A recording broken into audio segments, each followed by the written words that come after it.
கோலிவுட்ல ரசிகர்களுக்கு பிடிச்ச நிறைய செலிபிரிட்டி கப்பிள்ஸ் இருக்காங்க. அதில் மாதவன் சரிதாவும் ஒன்று. தன்னுடைய கிளாஸுக்கு மாணவியாக வந்தவரை மனைவியாக்கி இருக்காரு மாதவன். இவங்களுடைய லவ் ஸ்டோரி என்ன அப்படிங்கிறத பற்றி குட்டி ரீகேப் த்ரோபேக் தர்ஸ்டேல பார்க்கலாம். மாதவன் காலேஜ் முடிச்சதுக்கப்புறமா ஒரு இன்ஸ்டியூட்டில் மோட்டிவேஷனல் ஸ்பீக்கராக வந்து சில கிளாஸஸ்லாம் வந்து எடுத்துகிட்டு இருந்தார். இந்த கிளாஸுக்கு தான் விமான பணிப்பெண்ணாக தேர்வானதுக்கப்புறம் சரிதா வந்திருக்காங்க.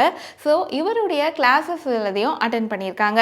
அந்த இடத்துல தான் இவங்க ரெண்டு பேருமே பார்த்து பேசி பழகி நட்பாகி காதலாகி அதுக்கப்புறம் ரெண்டு வீட்டார் சம்மதத்தோட கல்யாணமும் பண்ணிக்கிட்டாங்க. உண்மையை சொல்ல போனோம்னா கல்யாணத்துக்கு அப்புறம் தான் மாதவனுக்கு சினிமா வாய்ப்புகள் கிடைக்க ஆரம்பிச்சது. அலைப்பாயுதே படமும் மாதவனுக்கு கல்யாணம் ஆனதுக்கு அப்புறம் தான் வந்து கைகூடுச்சு. ஸோ தன்னுடைய ஷூட்டிங் ஸ்பாட்டுக்கு மனைவி சரிதாவையும் வந்து அப்பப்போ மாதவன் கூட்டிகிட்டு வருவாராம். ஸோ காதலாகி திருமணம் முடிச்சு இத்தனை வருடங்கள் ரொம்பவே சக்ஸஸ்ஃபுல்லான சந்தோஷமான ஜோடியாக இவங்க ரெண்டு பேருமே இருக்காங்க. ஸோ இவங்க ரெண்டு பேர் மாதிரி கோலிவுட்ல உங்களுக்கு பிடிச்ச செலிபிரிட்டி கப்பிள் யாரு அப்படிங்கிறத கமெண்ட்ல எங்க கூட ஷேர் பண்ணுங்க.